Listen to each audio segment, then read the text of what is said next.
আমি যখন যুবক ছিলাম তখন মদিনার অলি গলি ঘুরতে গিয়ে দেখি চৌরাস্তার মোড়ে একটা বুড়া মানুষ বসে বসে কাঁদতেছে। একটা বুড়ো মানুষ বসে বসে কাঁদতেছে। আমি একজন যুবক, একটা বুড়ো মানুষের কান্না দেখে আমার মন সইল না। কারণ বুড়ারা যখন কান্দে যুবকেরা তার কাছে যাওয়ার দরকার আছে না নাই? দরকার আছে না নাই? এখনকার যুবকেরা যাবে? এখনকার যুবকেরা যে ব্যস্ত, দেখবেন 4টা যুবক যদি রাস্তার থাকে আপনি তাকায় দেখেন 4 জনই কিন্তু এরা কোনো গল্প করতেছে না, এরা ফেসবুক শরীফ মোনাজাত করতেছে। ফেসবুক হাতের মধ্যে এরকম নিয়ে খালি এই এই এই করতেছে।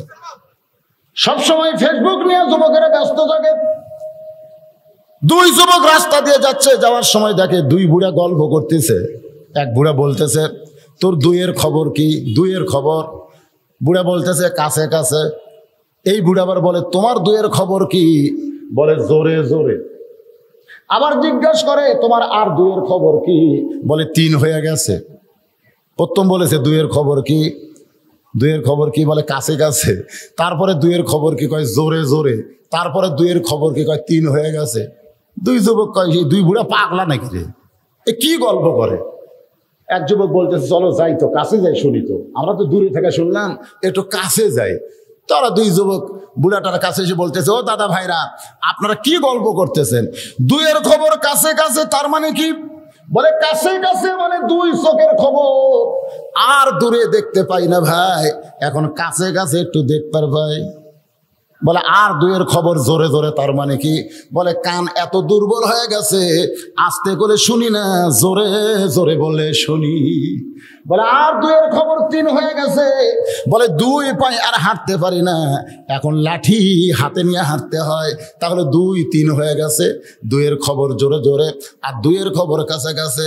2 যুবক কান্দারে বলে মুরব্বি আপনারা কাছে না আসলে এ আসল খবর আমরা পাইতাম না। তাহলে যুবকদেরকে মাঝে মধ্যে বুড়া মানুষের কাছে যাওয়ার দরকার আছে না নাই? বিচার দিবেন কার কাছে? ওই সব বিচারক এখন চোরের ভূমিকা পালন করতেছে। কথা কন না কেন ভাই রে? কথা কথা বলবে না।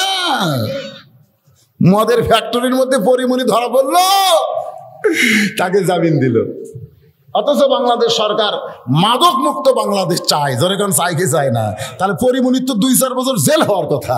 অথচ বিচারপতিরা বলল আপনাকে রিমান্ড দিয়ে আমরা ভুল করছি মা, রিমান্ডে ভুল করছে। আর আলেমদেরকে মাসের পর মাস রিমান্ড দিচ্ছে। যেরকম কথা কর না।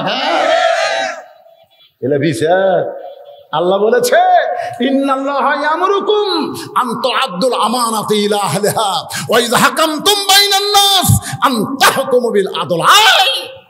আয় সেদিন বুঝবে। যদি ফুলগুলো হয় অভিমানে ঝরে যায়, আমি মালা গেথে বলো কারে পরাবো, সে যে কেন এলো না কিছু ভালো লাগে না, কবরে আসুক তারে আমি। কবরে যাওয়া লাগবে না? কথা কান না কেন? যাওয়া লাগবে না? বিচার আছে না নাই? জোরে কার আছে না নাই?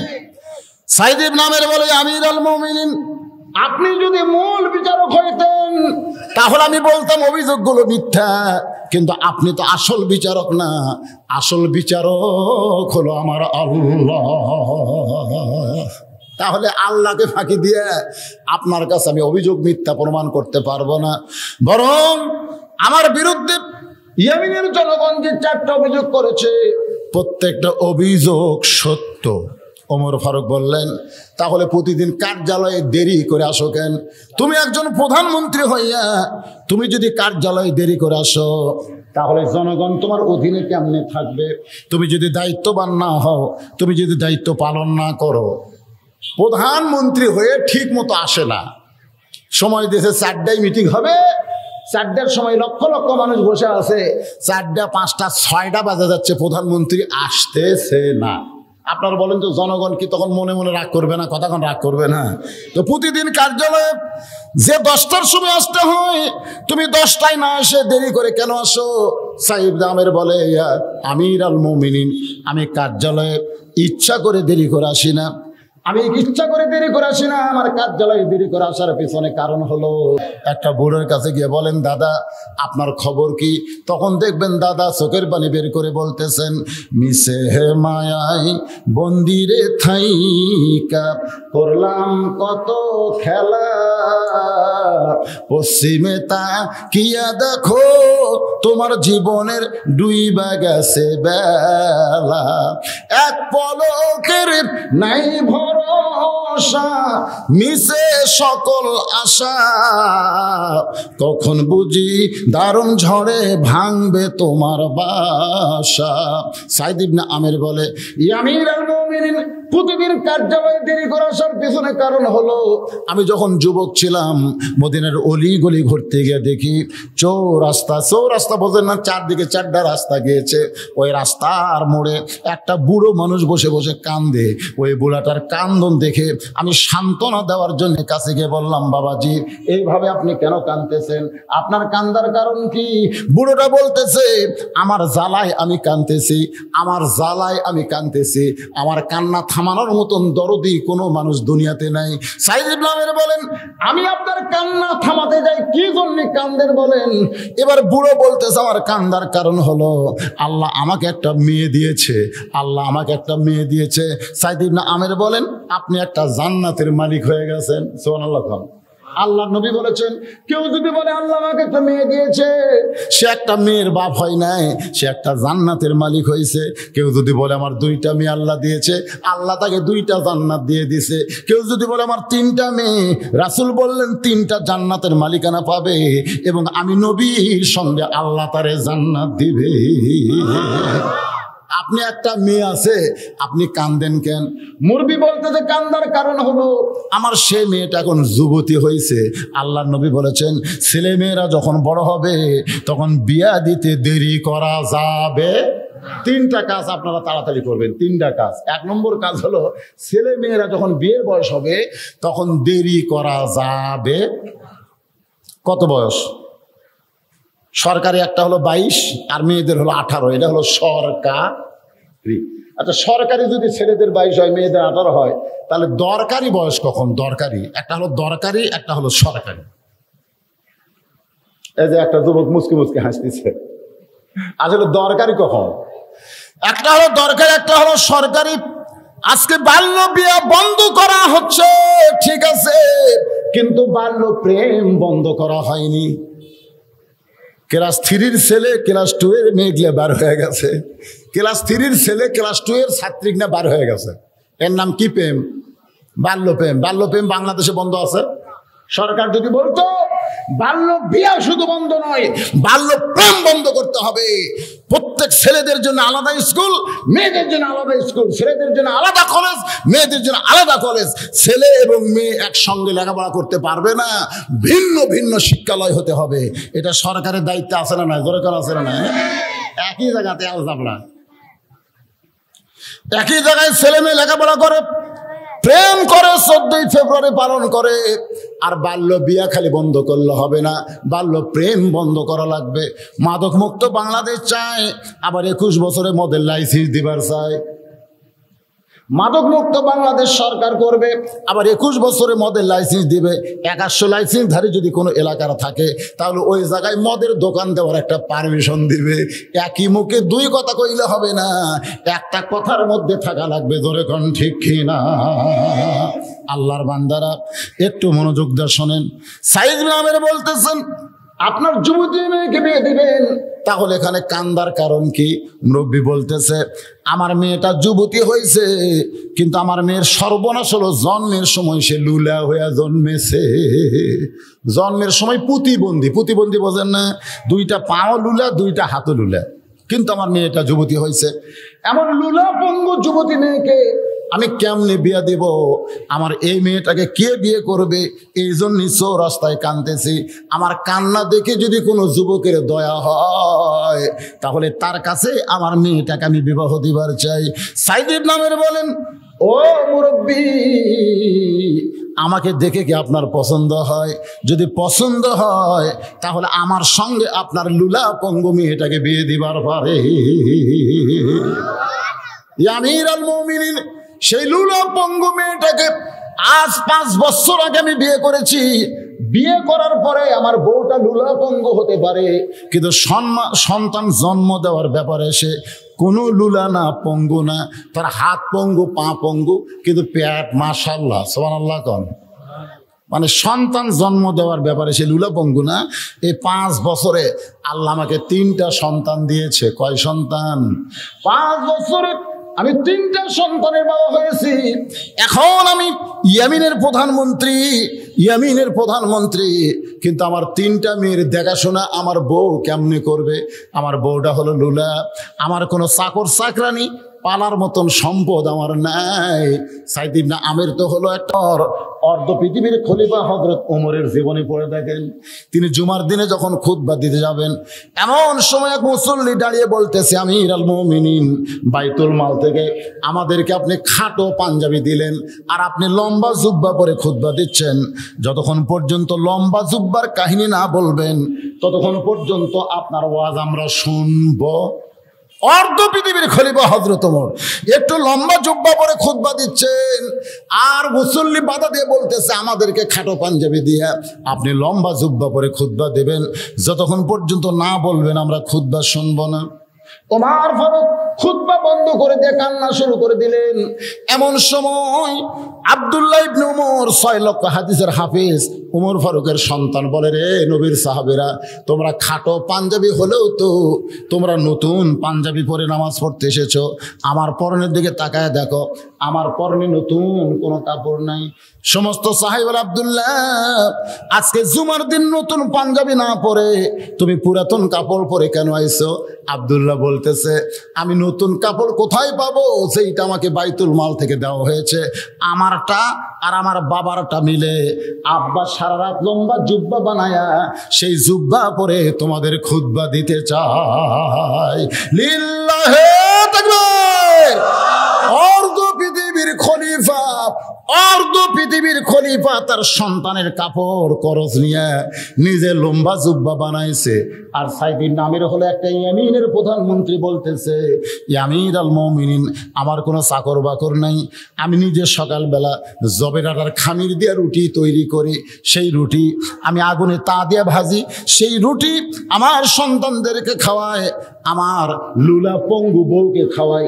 এইগুলো সংসারের কাজ করতে করতে আমার একটু সময় বেশি লাগে, এই জন্য কার্যালয়ে আসতে আমার একটু দেরি হয়ে যায়।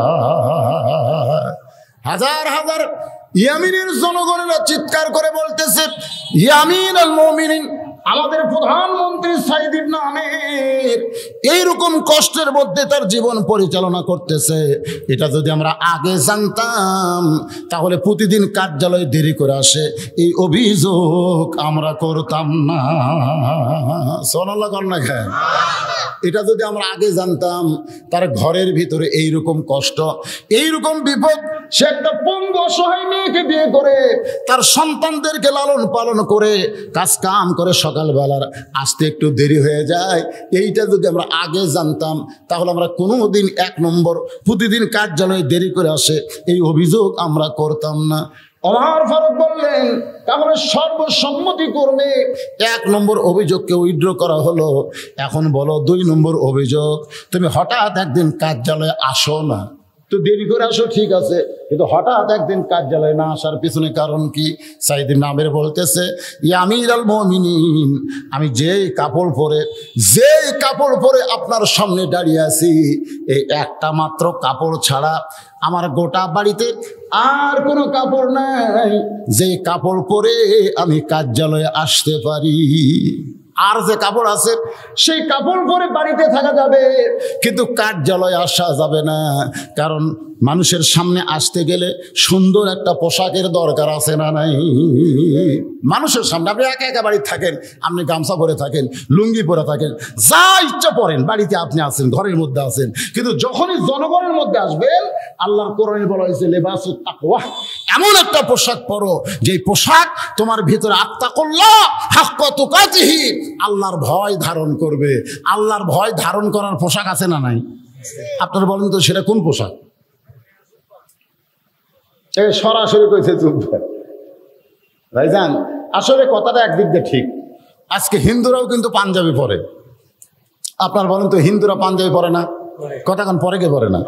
ইহুদি খ্রিস্টানরাও কিন্তু পাঞ্জাবি পরে। আর শার্ট প্যান্ট এটা তো মাশাআল্লাহ, এটা সবাই। কিন্তু আপনারা বলেন তো, কোন হিন্দুকে আপনারা জুব্বা পরতে দেখছেন? এই পাঞ্জাবি পরে যারা পেশাব করবার যায়, এরকে আবার কোনা কিন্তু সামাল দেওয়া লাগে।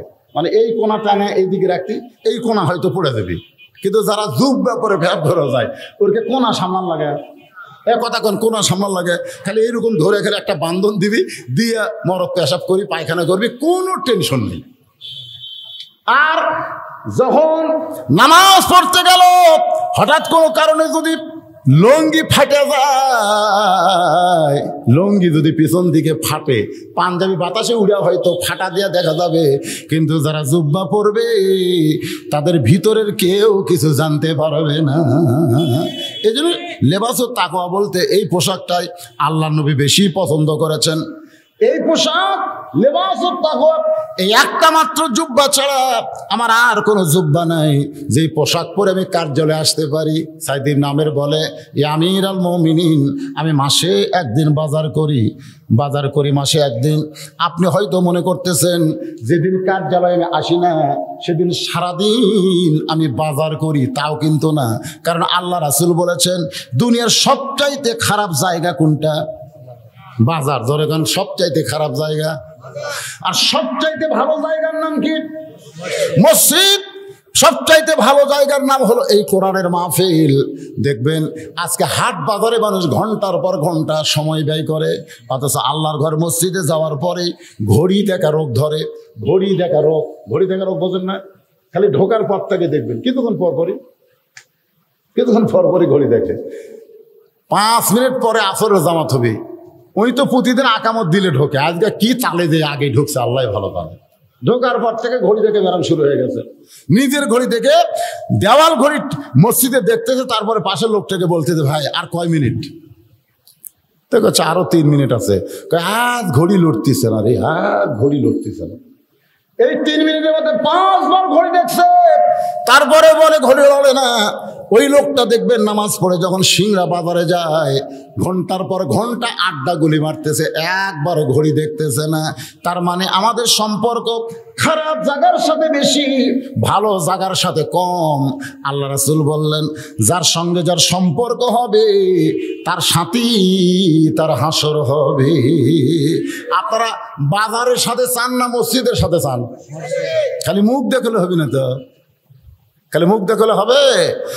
এই যে কয়েকদিন পরে তারাবির নামাজ আসবে, হাই হাই রে, আমাদের হানাফি মাযহাবে 20 টাকাতে আমরা তারাবি পড়ি, কিন্তু ভাইরে খালি পড়লে হবে না তো, খালি পড়লে হবে? এই যে রেজাল্ট দিল এবারে, কি রেজাল্ট? আমাকে এলাকার কোনো ছাত্রছাত্রী ফেল করেনি, কিন্তু একটা ছেলে ফেল করছে। আমি কইলাম, কে রে, এই 90-এর উপর রেজাল্ট দিল, তারপর তুই ফেল করলি কেন? তুই কি পড়িস নাই? সাইড থেকে একজন বলতেছে, হুজুর খুবই পড়ছে। তো এত পড়ে তুই ফেল করলি কেন? তার মানে কি, ওই পড়িছে ঠিকই বোঝেনি, যার কারণে পরীক্ষায় যা কি লেগেছে ফেল করছে। তো আজকে বর্তমানে আমরা যে হারে নামাজ পড়ি, মাগরিবের নামাজ যিনি পড়ালেন আপনাকে মসজিদে, এত ফোর্সে আজকে পড়াছে ভাই, মানে সূরা ফাতিহা মনে হয় হাফ নিঃশ্বাসে। আর তারাবি তো বুঝতেছেন 35 মিনিটের মধ্যে এশা সুন্নত নফল যা আছে, তারাবি এবং বেতের কয় মিনিট? 35 মিনিট। এত ফোর্সে নামাজ পড়তেছে। লা সলাতা ইল্লা বি ফাতিহাতিল কিতাব, নামাজ হবে না সূরা ফাতিহা ছাড়া। কারণ সূরা ফাতিহা হলো আল্লাহর কাছে বান্দার চাওয়া। সুবহানাল্লাহ। সূরা ফাতিহা হলো আল্লাহর কাছে বান্দার কি? চাওয়া। নামাজের সলাতের এক নাম হলো প্রার্থনা, সলাতের এক নাম হলো চাওয়া। তো এখন রাসূল বলেছে লা সলাতা মানে কি? নামাজ নাই। ইল্লা বি ফাতিহাতিল কিতাব, যদি সূরা ফাতিহা না থাকে। এখন সূরা ফাতিহা যদি আমরা এইভাবে পড়ি, আলহামদুলিল্লাহ দলিন, মানে আলহামদুলিল্লাহ দলিন, মানে আলহামদু বোঝা গেছে, দলিন শোনা গেছে, মাঝখান থেকে গুর গুর গুর গুর মারছে। তো 2 কান্দে 2 ফেরেশতা কলম খাড়া করে আছে। আল্লাহ কয়, রে ফেরেশতা কলম খাড়া কেন? ফেরেশতা বলতেছে, ফাতিহার নামে যে কি পড়লো আমরা খালি শুনবার পাইছি, আমরা তো বুঝবার পারিনি। তার মানে বোঝা গেল শুধু পড়লে হবে না, সুন্দর করে পড়া লাগবে। জোরে কোন কথা ঠিক কি না? সুন্দরভাবে পড়তে হবে, তাহলে পরীক্ষায় গোল্ডেন A+ পাবে। আমরা নামাজ পড়তেছি কিন্তু যেভাবে পড়ার কথা সেইভাবে পড়তে পারি নাই। একটু মনোযোগ দেন। সাইদ ইবনে আমের বলতেছে, আমিরুল মুমিনিন, আমি বাজারে গিয়ে দেরি করি না, খুব তাড়াতাড়ি আমি বাজার করি, কারণ দুনিয়ার সবচাইতে নিকৃষ্ট জায়গা হলো হাট বাজার। আমি তাড়াতাড়ি 1 মাসের জন্য বাজার করি। 1 মাসের বাজার করে আমি বাড়িতে আসার পরে আমার এই যে পাঞ্জাবি দেখতেছেন, এই যে জুব্বা দেখতেছেন, এই একটা মাত্র জুব্বা কাপড় ছাড়া আমার আর কোনো কাপড় নাই। এই কাপড়টা আমি পরিষ্কার করার জন্য খাইচা দেই। এই কাপড়টা পরিষ্কার করার জন্য খাইচা দেই। খাইচা দেওয়ার পরে এইটা না শুকানো পর্যন্ত আমি কেমনে আসব? আল্লাহ রাসূল বলেছেন, ভিজে কাপড় পরে তুমি মানুষের কাছে আসবা না, কারণ ভিজা কাপড় উপরে থাকলেও ভিতরের যন্ত্রগুলো সব বাহির থেকে বোঝা যাবে। ধরে কোন ঠিক কি না? এই জন্য আপনারা ভিজা কাপড় পরে, যে কাপড় ভিজে গেছে এই কাপড় যদি আপনার পরনে থাকে, আপনি একটা গামছা দিবেন, ওপরে একটা কি দিবেন? কথা কয় না, ওপরে একটা কি দিবেন? একটা গামছার বেরুদ দিবেন। যদি আপনি ওপরে গামছার বেরুদ না দেন, রাস্তা দিয়ে মানুষ কিন্তু দেখবি আর এগুলো চোখ ঢাকবি, মানে ভিতরের মাল মাত্রা সব বাইরে থেকে বোঝা যাচ্ছে। এই ভিজা কাপড় আর এই স্কিন প্যান্ট, এই স্কিন প্যান্ট, এই যে ছেলেরা যে স্কিন প্যান্ট পরে, হায় হায়, এটা কি এমন ভাবে পড়ছে যে টাইটের মনে হয় যে কি দিয়ে যায়, ওর বোধহয় উড়াতের উপরে দিয়ে সেলাই করে দিয়েছে নাকি, সেই রকম টাইট, ফাটে যাবে, উড়াত ফাটে যাবি। তাকে দেখেন সামনের যন্ত্র এভাবে টোপলা হয়ে আছে, পিছন থেকে তাকে দেখেন কামরাঙ্গার দাগ। আর এই পাগলা, এই যন্ত্রটা যত বাতাস পাবে তত রোগ মুক্ত থাকবে। এটা যদি এরকম টাইট ফিটিং পোশাক পরে, এরকম তো ইন্ডিয়ান হার্বাল খাওয়া ছাড়া বুদ্ধি নেই। হাসতেছেন কেন? আমি চাই তো আমাদের যুবকগুলো ভালো থাক। অনুনাজ্জিলু মিনাল কুরআনি মা হুয়া শিফাউ ওয়া রাহমাতুল লিল মুমিনিন। এর বাংলা স্লোগান হলো, সব সমস্যার সমাধান দিতে পারে আল কোরআন। তাহলে আল্লাহর কোরআনের মধ্যে সমস্ত ঔষধ আছে না নাই? এজরকম আছে না নাই? এই কোরআনকে আল্লাহ নাজিল করেছে মুমিনদের যাবত রোগের ঔষধ হিসাবে। রে যুবকেরা, তোমাদের শরীর কেমনে ভালো থাকবে, মন কেমনে ভালো থাকবে, এমনকি তোমাদের চরিত্র কেমনে ভালো থাকবে, সব ওষুধ আল্লাহ এই কোরআনে দিয়েছে। সুবহানাল্লাহ। সাইদ ইবনে আমের বলেন, আমিরুল মুমিনিন, আমার পাঞ্জাবিটা শুকাইতে শুকাইতে সারাদিন চলে যায়। এই কারণেই হঠাৎ আমি একদিন কার্যালয়ে আসতে পারি না।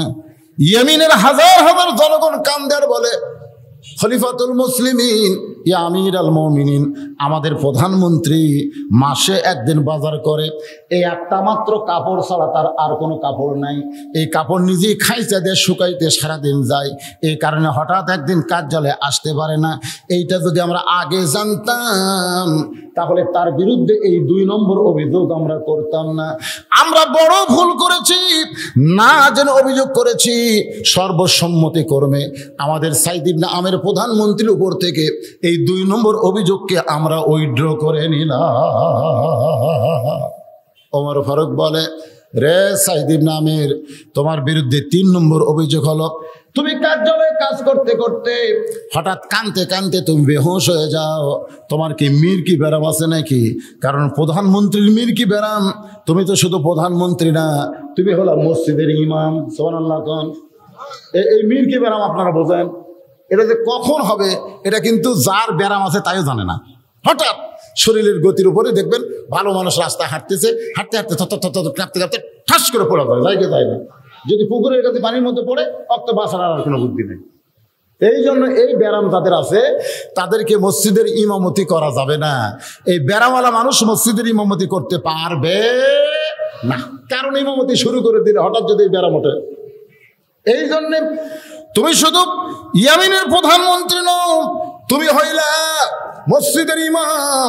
তোমার কি মির্কি ব্যারাম আছে নাকি? তুমি হঠাৎ একদিন কানতে কানতে বেহুশ হয়ে পড়ে যাও। এইটা হওয়ার কারণ কি? সাইদ ইবনে আমের বলে, আমিরুল মুমিনিন, আমার কোনো মির্কি ব্যারাম নাই। আমি মাঝে মধ্যে বেহুশ হওয়ার পিছনে কারণ হলো আমার জীবনে একটা করুণ ঘটনা।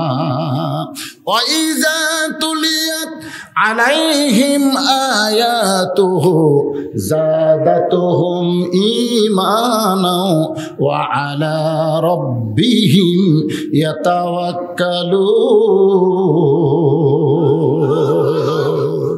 আমি যখন কাফের ছিলাম, সাইদ ইবনে আমের বলে, আমি মাঝে মধ্যে কাঁদতে কাঁদতে বেহুশ হয়ে যাওয়ার পেছনে কারণ হলো আমি এক সময় কাফের ছিলাম। আমি এক সময় কি ছিলাম? কাফের ছিলাম।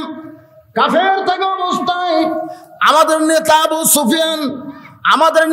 সুফিয়ান সাইদ ইবনে আমের যখন কাফের ছিল তখন তাদের নেতার নাম ছিল আবু সুফিয়ান। আবু সুফিয়ানকে আপনারা চেনেন? আবু সুফিয়ান কে? আবু সুফিয়ান হলো হযরত মুআবিয়া রাদিয়াল্লাহর বাপ। আবু সুফিয়ানের নাতির নাম হলো ইয়াজিদ। আবু সুফিয়ানের নাতির নাম হলো ইয়াজিদ। আবু সুফিয়ানের নাতির নাম কি? আবু সুফিয়ান মুসলমান হয়েছে ঠেলাত পড়ে। আবু সুফিয়ানও কিন্তু মুসলমান হয়েছে। কখন হয়েছে? মক্কা বিজয়ের দিন আবু সুফিয়ান মুসলমান হয়েছে। আবু সুফিয়ান কাফেরদের নেতা থাকা অবস্থায় উহুদের যুদ্ধে নেতৃত্ব দিয়েছিল। নেতৃত্ব দেওয়ার কারণে নবীর দান মোবারক শহীদ হয়ে গেল। নবীর কপালের মধ্যে কোলা ঢুকলো। উহুদের যুদ্ধে নবীর চাচা আমির হামজার কলজা যিনি চাবা খাইছে সেই হিন্দা। একটু খেয়াল করবেন, আবু সুফিয়ানের বউ বাজান গো, একটু মনোযোগ দিবেন।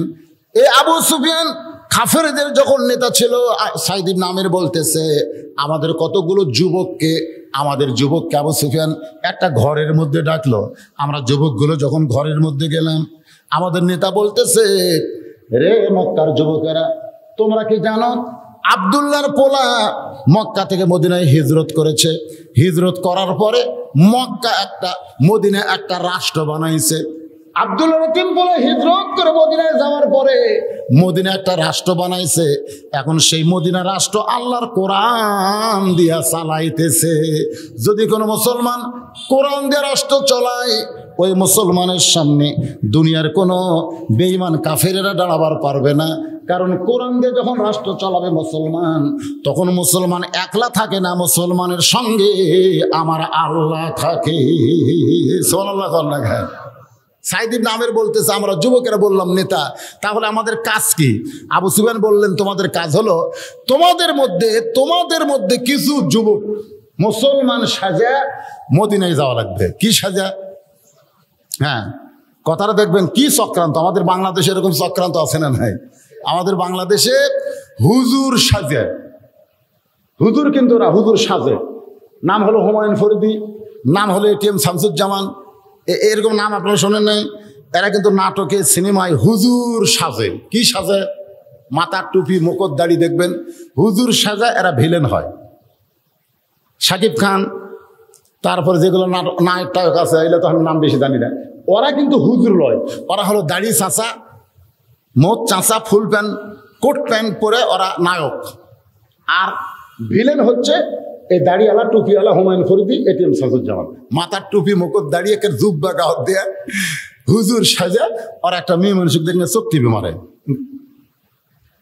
তখন নাটক যারা দেখে তারা কি কয়, হুজুর না জাউরে রে। আসলে কি ওরা হুজুর? কথা কন না কেন? ওরা কি হুজুর? হুজুর সাজা ওরকে মাধ্যমে খারাপ অভিনয় করে নিচ্ছে। তখন যুবকেরা দেখতেছে হুজুরাই খারাপ রে, হুজুরা খারাপ, ওই হুজুর। আজকে বাংলাদেশে যারা অন্যায় অপকর্ম করতেছে এরা হুজুর না, হুজুর সাজা করতেছে। জোরে কোন কথা ঠিক ঠিক না? আজকে আমাদের বাংলাদেশে অনেকে মুসলমান সাজে, মুসলমান হয়নি কিন্তু মুসলমান সাজে। দেখবেন রমজান মাসে, এই রমজান মাসে কতগুলা মুসলমান সাজে মসজিদের ফ্যানের তলে যায় নামাজ বিছাবে। সারা বছর ওর পাওয়া যায় নাই, কিন্তু রমজান মাসে ওরা সবগুলা ফ্যান দখল করছে। আমার এলাকায় যে কটা ফ্যান আছে, ফ্যানের তলে একটা করে মুসল্লি সাজা যায় নামাজ বিছাতে। সারা বছর পাওয়া যায়নি, রোজার মাসে যাচ্ছে যায় নামাজ ফ্যানের তলে। ধরে কোন কার তলে? কে রে তোরা কোত্থেকে? সেই পরেজগার হয়ে গেছে। এরা কিন্তু মুসলমান হয়নি, মুসলমান সাজিছে। আপনারা বলেন তো সাজা লাভ হবে না হওয়া লাগবে? আবু সুফিয়ান বলতেছে তোমাদেরকে মুসলমান সাইদা মদিনায় গিয়ে আল্লাহর নবীর কাছে তোমাদের অভিনয় করা লাগবে। সাইদ ইবনে আমির বলতেছে কি অভিনয় করতে হবে? বলে অভিনয় হলো আমরা শত শত মুসলমান মক্কায় আছি, তাদেরকে কোরআন শিক্ষা দেওয়ার মতন কোনো হাফেজ নাই। ওগো আল্লাহর নবী, আপনি হিজরত করে মদিনায় চলে আসলেন, আপনার সাথে সব কোরআনের হাফেজ আইছে মদিনায়। আপনি যদি কিছু হাফেজ আমাদেরকে দেন, আমরা মক্কায় নিয়ে যান, তাদেরকে সম্মান করে আল্লাহর কোরআন শিক্ষা গ্রহণ করব। এই মুসলমান সাহেব নবীর কাছে ধোকা দিয়ে তোমরা যদি কোরআনের হাফেজগুলোকে মক্কায় আনতে পারো, ওই হাফেজগুলোকে যদি হত্যা করা হয়, তাহলে আর কোরআন থাকবে না দুনিয়ায়। কোরআন যদি না থাকে, তাহলে মুসলমান চলার পথ হারিয়ে ফেলবে। আপনারা কি মনে করতেছেন বাংলাদেশে কোরআন আছে না নাই? কতক্ষণ আছে না নাই? আজকে প্রাইমারির মাস্টারের কত বেতন সরকার দেয়, অথচ হাফেজদের কোনো সম্মান আমাদের বাংলাদেশে নাই। এই কয়েকদিন আগে দেখলেন একজন হাফেজ সাহেব, একটা ছোট্ট ছেলে 85 দেশকে কোরআন তেলাওয়াতে পরাজিত করে সোনার পুরস্কার পাইছে। সুবহানাল্লাহ খান, সোনার পুরস্কার পাইছে। বিমানবন্দরে যখন নামলো, আমাদের বাংলাদেশের কোনো এমপি, কোনো মন্ত্রী, কোনো পুলিশ কেউ গেল না তাকে সাদর সম্ভাষণ জানানোর জন্যে। কারণ গোটা বিশ্বের মধ্যে বাংলাদেশকে পরিচিত করে দিল। 85 দেশকে ঠকায়া এই বাংলার একটা মাত্র 13, 14, 15 বছরের ছেলে কোরআন তেলাওয়াতে ফার্স্ট হলো, সোনার পুরস্কার পাইল। অথচ আমাদের বাংলাদেশের কোন খেলোয়াড় ক্রিকেট খেলে যখন বিজয় হয়ে বাংলাদেশে নামে, তখন বাংলাদেশের অসংখ্য এমপি মন্ত্রী তাদেরকে সাদর সম্ভাষণ জানায়। বাংলাদেশে সাকিব আল হাসানের দাম আছে, কিন্তু নাজমি সাকিবের দাম নাই। জোরে কোন ঠিক কিনা? সাকিব আল হাসানের দাম আছে, সরকার তাক কোটি কোটি টাকা দেয়, প্লট করার জন্য জায়গা দেয়, বাড়ি ছেড়ে দেয়। ক্রিকেট খেলা আর কোরআনের হাফেজের জন্য কি রে ভাই, এটা কি কোন আমাদের? আচ্ছা ঠিক আছে, অসুবিধা কি? আল্লাহর বান্দার একটু মনোযোগ দেন। মন খারাপ করতেছেন?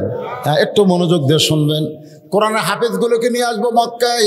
মক্কায় আনার পরে হাফেজ যদি হত্যা করা হয়, তাহলে মুসলমান আর চলার পথ পাবে না। তখন এরকম কাগজে লেখা কোরআন ছিল। কাগজে লেখা কোরআন তো ওসমান গনির সময় হয়েছে। ওসমান রাদিয়াল্লাহু যখন খলিফা ছিলেন, তখন কোরআন এভাবে সমষ্টি হয়েছে। আগে কি কোরআন এরকম সমষ্টি ছিল? কোরআনের সমষ্টি ছিল কোরআনের হাফেজ। যেরকম সুবহানাল্লাহ। সাইদ ইবনে আমের বলেন, আমাদের কাফের যুবকের মধ্যে কয়েকজন মুসলমান সাইজাব মদিনায় গেল।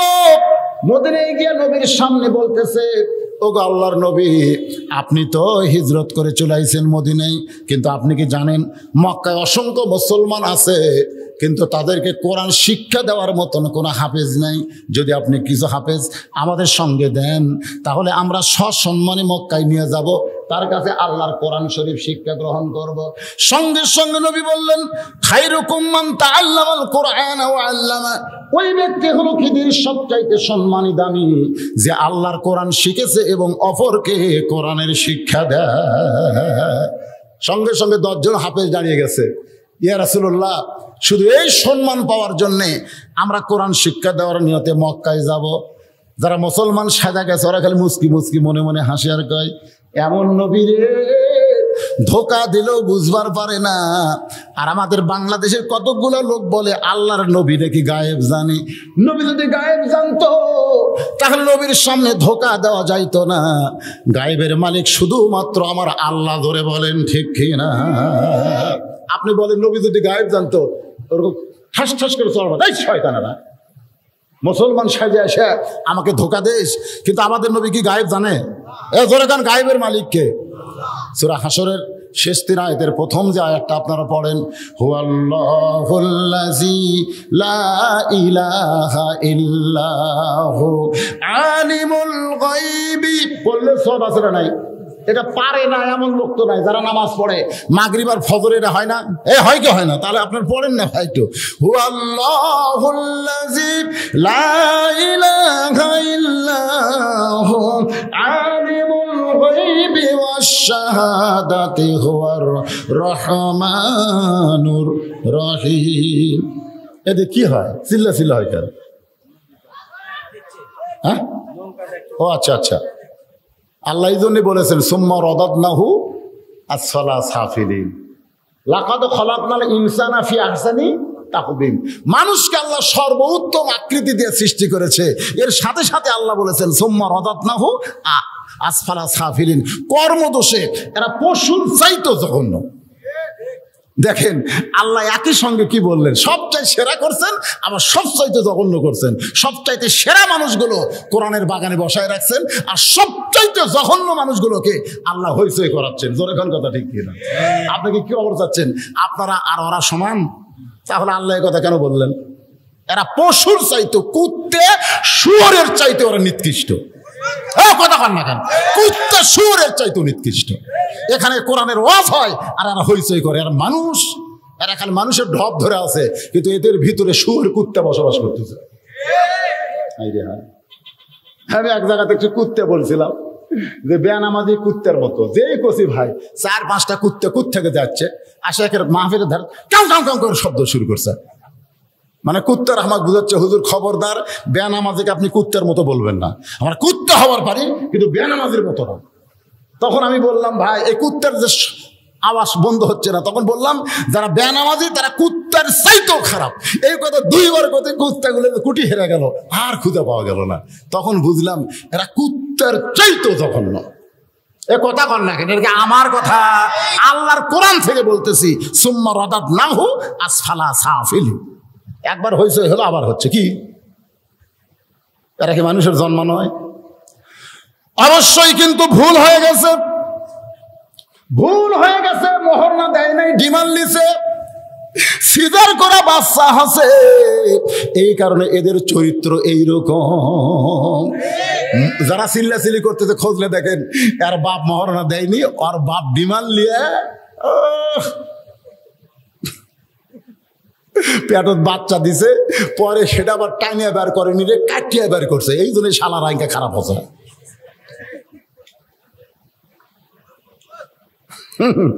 মনে করতেছেন আমিও নিয়োগ করছি যে এইবারই জোর মল্লিকের শেষ ওয়াজ, এটা আর আসা যাবে না।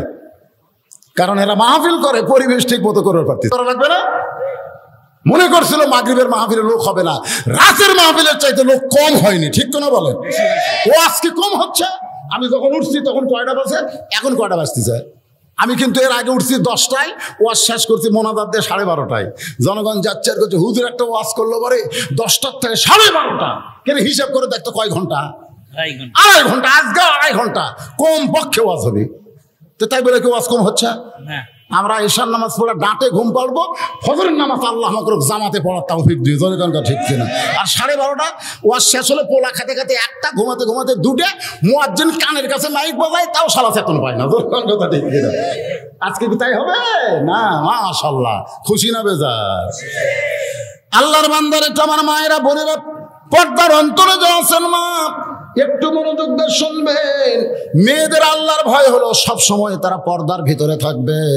হযরত আলী গভীর রাত্রে ফাতেমাকে দাফন করে আল্লাহর কাছে বলতেছে, আল্লাহ আমি ফাতেমার উপর রাজি হয়ে গেছি, আল্লাহ তুমি ফাতেমার উপরে রাজি হও, তুমি ফাতেমার উপরে খুশি হও। এই কথা বলে তাকায় দেখে সামনে কয়েকটা পুরাতন কবর দেখতে পায়। হযরত আলী জান্নাতুল বাকির মধ্যে গভীর রাত্রে ফাতেমার নতুন কবর খুঁজতেছে। এইমাত্র ফাতেমার কবর দিলাম, সেই নতুন কবর গেল কোন জায়গায়? বারবার যখন খুঁজে নতুন কবর পায় না, শুধু পুরাতন কবর দেখতে পায়। আল্লাহ ডাক দেবা, আলী তুমি কার কবর খুঁজতেছ? আলী রে তুমি কার কবর খুঁজতেছ? তুমি যে বিবির উপরে রাজি হইছ, আমি আল্লাহ তার প্রতি রাজি হইয়া সবসময় পর্দার মধ্যে থাকতো। আমি আল্লাহ ফাতেমার প্রতি খুশি হইয়া তার পর্দাকে কবুল করে তার কবর পর্যন্ত পর্দা করে দিলাম। আমার মায়েরা, সেই ফাতেমার সঙ্গে যদি জান্নাতে যাবার চান, আল্লাহ রাসূল এক হাদিসে বলেছেন মেয়েরা যখন জান্নাতি হবে তখন ফাতেমার সিগনেচার লাগবে। কারণ ফাতেমা সাইদাতুন নিসাই আহলিল জান্নাহ, জান্নাতি নারীদের নেত্রী হবে। এই নেত্রী হওয়ার কারণে ফাতেমার সিগনেচার লাগবে। আর ফাতেমা সেই সকল মেয়েদেরকে সিগনেচার দিবে যারা সবসময় পর্দার ভিতরে থাকবে। এই জন্যে আমার মায়েদেরকে ফাতেমার সঙ্গে জান্নাতে যাবার গেলে সবচাইতে সুন্দর আমল পর্দাকে তাদের গ্রহণ করা লাগবে। এখন আসেন সাইদ ইবনে আমের বলতেছে, আমির আল মুমিনিন, আমি মাঝে মাঝে কার্যালয়ে বেহুশ হয়ে কেন পড়ি, আমার কোনো মির্কি ব্যারাম নাই। আমি আপনাকে বলি শোনেন। তারপরে নবী বুঝতে পারে নাই 10 জন হাফেজকে দিয়ে দিছে। বাজান, যে জায়গায় 10 জন হাফেজকে তারা হত্যা করার পায় তারা করেছিল, ওই জায়গার নাম হলো বীরে মাওনা। এই জায়গার নাম হলো বীরে মাওনা। এইটা আমি নিজের চোখে দেখেছি। মক্কা আর মদিনার বর্ডার এলাকায় একটা পাহাড় আছে। ওই পাহাড়ে আবু সুফিয়ানের গুপ্ত বাহিনী অস্ত্র নিয়ে সজ্জিত অবস্থায় ছিল। যখন ওই মুসলমান সাদা কাফের যুবকেরা ওই 10টা হাফেজকে নিয়ে মক্কার এরিয়ার মধ্যে ঢুকেছে, সঙ্গে সঙ্গে অতর্কিত আক্রমণ। এই আক্রমণ প্রতিহত করার অস্ত্র তাদের ছিল না, তাদের ঈমান ছিল। ঈমান থাকার পরেও তাদেরকে হত্যা করা হলো।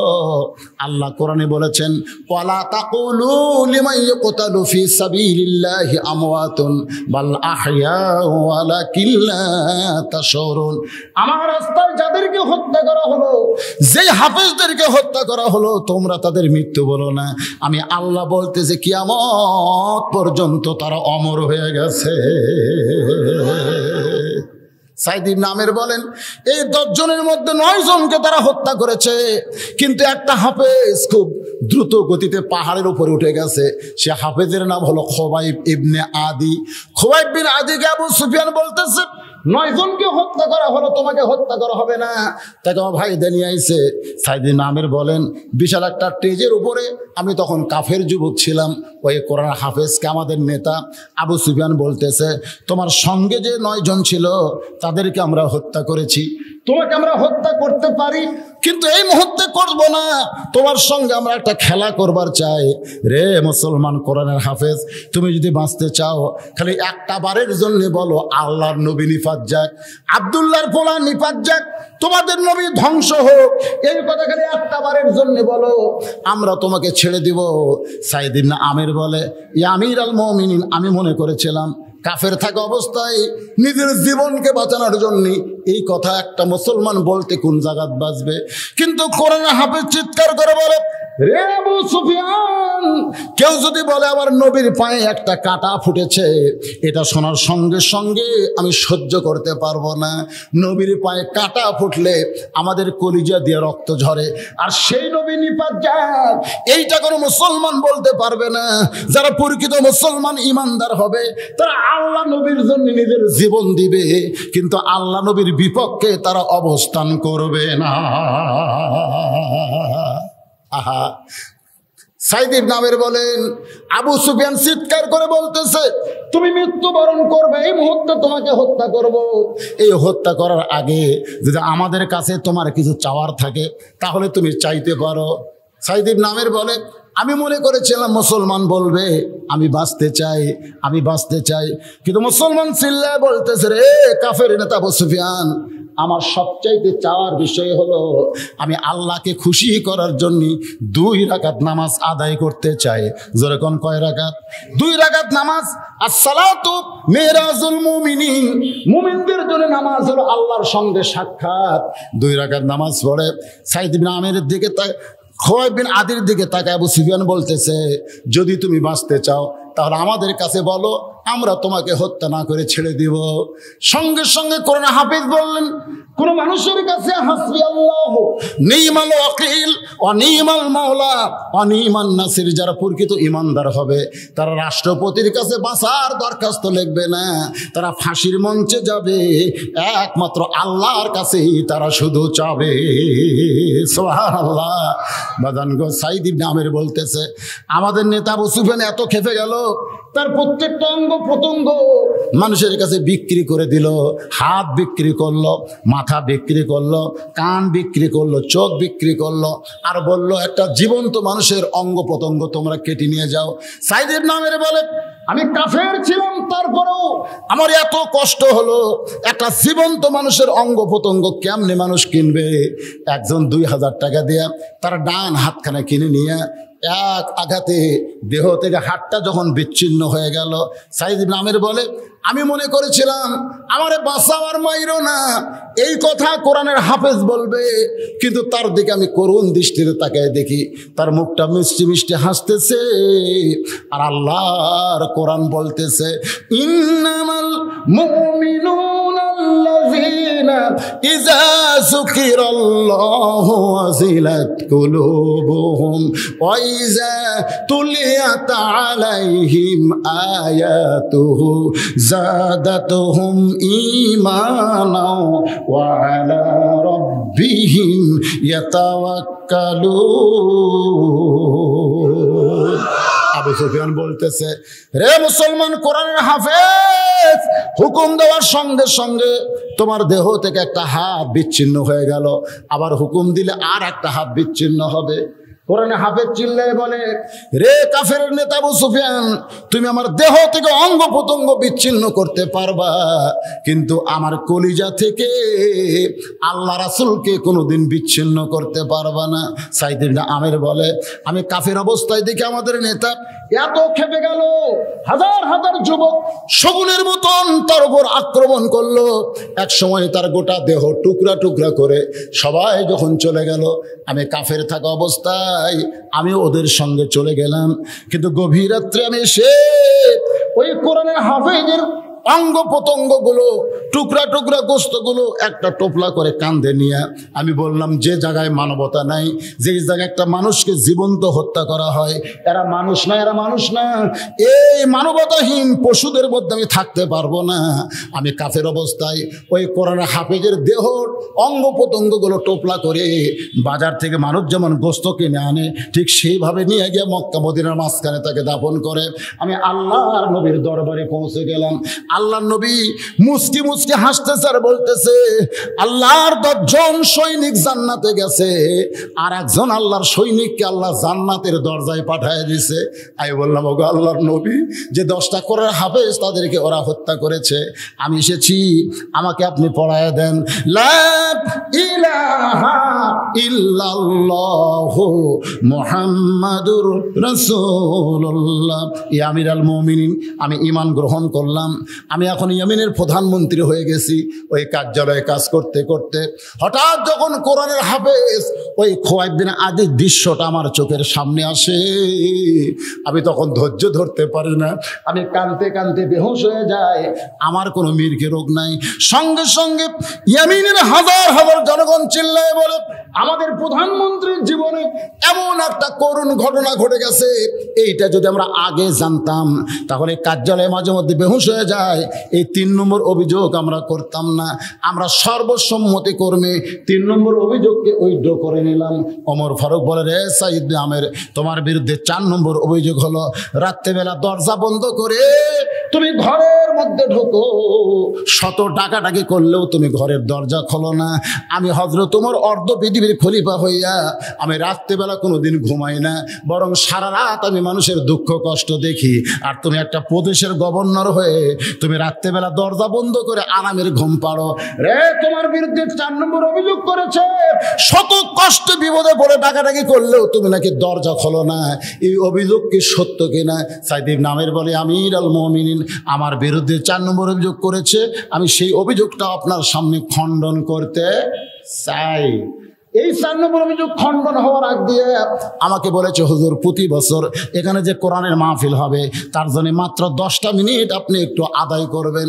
এই দুনিয়াতে আমরা কেউ থাকবো না ভাইজান, যে কোনো মুহূর্তে আমাদের দুনিয়া ছেড়ে যাইতে হবে, কিন্তু যেদিন ডাক পড়িবে, সবাই বলেন, কিন্তু যেদিন ডাক পড়িবে কবর মাঝে যাইতে, জোগাড় কিছু করছো বন্ধু তার মাঝে বিছাইতে। শত টাকাটাকে করলেও আমি দরজা খুলি না, এ কথা আজকেই প্রথম শুনলাম, আমি আগে থেকে কখনো জানতে পারি নাই। ওমর ফারুক একটু রাগত স্বরে বললেন, এত ঘুম পাড়ো, যে ঘুম পাড়ার কারণে মানুষ বিপদে পড়ে তোমাকে দরজায় ডাকে, আর তুমি দরজা খোলো না। তুমি একটা ইয়েমেনের গভর্নর, প্রধানমন্ত্রী হয়ে তুমি এত আরাম প্রিয় হয়েছ, অথচ আমি ওমর অর্ধ পৃথিবীর খলিফা হইয়া কোনো রাত্রিবেলা বিছনায় ঘুমাতে পারি নাই। ওমর ফারুকের জীবনে পড়ে দেখেন, তিনি রাতের বেলা কেমনে মানুষের দুঃখ কষ্ট দেখতেন।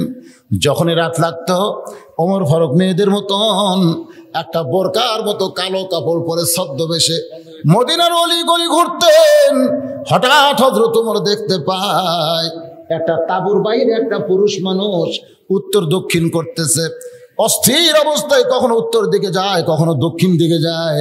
ওমর ফারুক দৌড়ে গিয়ে লোকটাকে সালাম দিলেন গভীর রাত্রে, আসসালামু আলাইকুম ইয়া আব্দুল্লাহ, আল্লাহর বান্দা তোমার প্রতি আল্লাহর রহমত বর্ষিত হোক। লোক সঙ্গে সঙ্গে লোকটা বলতেছে, এই মিয়া, এই গভীর রাত্রে তুমি আমার সালাম দাও, তুমি কি জানো আমার কোন অবস্থা? ওমর ফারুক অর্ধ পৃথিবীর খলিফা, একটা মানুষকে সালাম দিয়েছে আর লোকটা রাগ করে বলতেছে, এই মিয়া, আমি কোন বিপদে আছে তুমি কি জানো? ওমর ফারুক বললেন, ভাই, তোমার অস্থিরতা দূর করার জন্য আমি তোমাকে সালাম দেই, আমি তোমার জন্য দোয়া করি, কারণ সালামটা হলো সবচাইতে বড় দোয়া। আসসালামু আলাইকুম, আল্লাহ তোমার প্রতি রহমত বর্ষণ করুন। লোকটা বলতেছে, এই মুহূর্তে আমি সবচাইতে বড় গজবের মধ্যে আছি। বলে, কি গজব তোমার? বলে, তাঁবুর মধ্যে আমার গর্ভবতী বিবি, প্রসব বেদনা উঠেছে, কিন্তু কোনো ধাত্রী নাই রে যে আমার বিবির সন্তানটা ধরবে। আমি উত্তর দক্ষিণ অস্থির হয়ে চলাফেরা করতেছি, কারণ আমার বাড়ি হলো অমুক দেশে আর আমার শ্বশুরের বাড়ি হলো অমুক জায়গায়। আমি গভীর রাত্রে, কারণ যখন কোরআন দিয়ে রাষ্ট্র চলে তখন রাতের বেলা দিনের বেলা সব সময় মানুষ নিরাপদ থাকে। ধরে গান সুবহানাল্লাহ। আমার বউকে নিয়ে যখন রওনা দিলাম, রাস্তার মাঝখানে এই গভীর রাত্রে আমার বিবির প্রসব বেদনা, আমি কোনো মতে তাঁবু টাঙ্গাইয়া আমার বউটা কষ্টে কাতরানো শুরু করেছে, আর আমি বাহিরে কি করব চিন্তা করি। ওমর ফারুক বললেন, ভাইজান কোনো টেনশন করবেন না, আমার কাছে ভালো একটা ধাত্রীর খবর আছে, আমার কাছে ভালো একটা ধাত্রীর খবর আছে। এই কথা বলে লোকটাকে ওমর ফারুক রাইকা এক দৌড়ে বাড়িতে আসলেন। আব্দুল্লাহর মা বলে ডাক দিলেন। ওমর ফারুকের বউ মুস্কি মুস্কি হাসতেছে। স্বামী বলে, হাসতে তো কেন? বলে, হাসার কারণ হলো আপনি বাড়ি থেকে বের হয়ে গেলে 2-4 ঘন্টা না ঘুরে তো আপনি আসেন না, কিন্তু আজকে এই মুহূর্তে বের হলেন, আবার এখনই বাড়ির মধ্যে আসলেন। আমার মনে হয় আজকে সাধারণ মানুষের কথা মনে না পড়ে নিজের বইয়ের কথা মনে পড়তেছে, এই জন্যই তাড়াতাড়ি আপনি বইয়ের কাছে আইছেন। ওমর ফারুক বললেন, জান্নাতে যদি যাবার চাও তাহলে তাড়াতাড়ি তৈরি হও, জান্নাতে যদি যাবার চাও তাহলে তাড়াতাড়ি তৈরি হও। আব্দুল্লাহর মা ওমর ফারুকের বিয়ে বলতেছে, জান্নাতে কোথায় যাব? বলে, আমি তোমাকে জান্নাতে নিয়ে যাব, চলো জান্নাতে যাই। রাস্তার মাঝখানে বলতেছে, বিবি রে, একজন স্বামী বড় বিপদে পড়েছে, তার বউটা তাঁবুর মধ্যে বাচ্চা প্রসব বেদনায় কাতরানো শুরু করেছে। রে বিবি, তুমি একটা ধাত্রী হয়ে সন্তানটা প্রসব বেদনাটা দূর করে দাও। ওমর ফারুকের বিবি অন্য দিক দিয়ে তাঁবুর মধ্যে ঢুকলেন। কিছুক্ষণ পরে যখন বাচ্চা প্রসব হয়েছে, এমন সময় ওমর ফারুকের বিবি বলতে, স্বামী গো, আপনার বন্ধুকে খবর দেন, ইয়া আমিরুল মুমিনিন, আপনার বন্ধুকে খবর দেন, আপনার বন্ধু সন্তানের বাবা হয়েছে, আপনার বন্ধুর বিবি পুরাপুরি সুস্থ অবস্থায় আছে। সঙ্গে সঙ্গে লোকটা থরথর করে কাঁপতেছে আর বলতেছে, আমিরুল মুমিনিন, আপনি অর্ধ পৃথিবীর খলিফা, আপনি আমার সালাম দিলেন, আমি আপনার সঙ্গে খারাপ ব্যবহার করলাম। ওমর ফারুক বলে, ভাইজান, এমনি মুহূর্তে প্রত্যেকটা মানুষই তো মন খারাপ রাগ হয়ে থাকবে, তুমি শুধু আল্লাহর কাছে বলো, আল্লাহ যে ওমরকে খেলাফতের দায়িত্ব দিয়েছে সেই দায়িত্ব যেন ওমর পুরোপুরি পালন করে। আত্তাকুল্লাহ হাক্কা তুকাতিহি, আল্লাহর ভয় যখন কলিজার মধ্যে থাকে তখন সেই মানুষের দ্বারা সব সময় এমন আল্লাহর ভয়ে কাজ করা সম্ভব হয়। আল্লাহ বলেছেন, লা তামুতুন্না, মৃত্যুবরণ করো না ইল্লা ওয়া আনতুম মুসলিমুন, যতক্ষণ তুমি মুসলমান না হবে। সাইদ ইবনে আমের বলে, আমিরুল মুমিনিন, 5 ওয়াক্ত নামাজের ইমামতি করি, কিন্তু নামাজের মধ্যে আমি ঢুকতে পারি না, এই জন্যে রাত্রেবেলা কোরআন শরীফ তেলাওয়াত করি, আমি আল্লাহর নামাজ পড়ি, নামাজের মধ্যে নবীর মিরাজ আমি তালাশ করতে থাকি। ওগো আমিরুল মুমিনিন, নামাজের মধ্যে তাহাজ্জুদ বলেন, নফল বলেন, কোরআন তেলাওয়াতের মধ্যে আমি যখন আনতাবুদুল্লাহ কাআন্নাকা তারাহু ফাইল্লাম তাকুন তারাহু ফাইন্নাহু ইয়ারাকা, আমি যখন তালাশ করি, আমি আল্লাহর ভিতরে, আল্লাহর মহব্বতের ভিতরে এক জগ পানির মধ্যে 1 মুষ্টি চিনি ঘন্টন মারলে ওই পানির মধ্যে চিনি যেমন বিলীন হয়ে যায়, আমি রাত্রেবেলা ঘরে আল্লাহর ইবাদতের মধ্যে নিজের অস্তিত্ব বিলীন করে দেই। এই সময় আমার দরজায় কেউ যদি ডাকে, কেউ যদি কোনো বিপদে পড়ে ডাকে, আল্লাহর শপথ করে বলতেছি আমি আজ পর্যন্ত কিছু শুনতে পাই নাই। যদি শুনবার না পাই তাহলে দরজা কেমনে খুলবো? ওমর ফারুক বলে আল্লাহু আকবার, আল্লাহু আকবার, আল্লাহু আকবার। আমি ওমর সারা চেতন থেকে মানুষের দুঃখ কষ্ট দেখি, আর তোমাদের প্রধানমন্ত্রী সারা রাত চেতন থেকে আমার আল্লাহর মহব্বতের সাগরে ডুব দেয়। সমস্ত জনগণ কান্দের বলে ই আমির আল মুমিনিন, আমাদের প্রধানমন্ত্রী সাঈদ ইবনে আমের রাত্রিবেলা দরজা বন্ধ করে দিয়ে আল্লাহর ইবাদতের মধ্যে নিজের অস্তিত্ব বিলীন করে দেয়। এইটা যদি আমরা আগে জানতাম তাহলে তার বিরুদ্ধে আমরা কোনো অভিযোগ করতাম না। আল্লাহর বান্দারা, যেটা আমি আপনাদের বোঝাবার চাইলাম, মানুষের তৈরি আইন দিয়ে যখন রাষ্ট্র চলবে তখন নেতাগুলো কেমন হবে, আর আল্লাহর আইন দেয়া কোরআন দেয়া যখন দেশ চলবে তখন দেশের নেতাগুলো কেমন হবে। যেই কোরআনের ওয়াজ শুনতেছি বাস্তবে সেই কোরআন বাংলার জমিনে চালু হোক, এইটাকে আমরা চাই। যেরকম চাই একটু অন্তর থেকে চান, অন্তর থেকে চাওয়া লাগে ভাই যান, খালি মুখে মুখে চাইলে হবে না। এই কোরআনের পক্ষে আমাদের থাকার দরকার আছে না নাই? প্রয়োজন হলে এই কোরআনের জন্য আমরা জীবন দিব, দরকার আছে না নাই? মরা তো লাগবেই, মরা তো লাগবেই।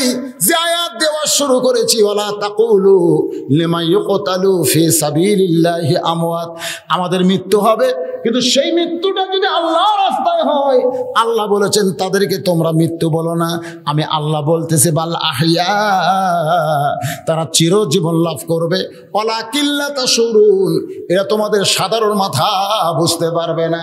আল্লাহ তাআলা আমাদের সকলকে আজকের আলোচনা মোতাবেক আমল করার তৌফিক দান করুক। সকলে বলে আমিন।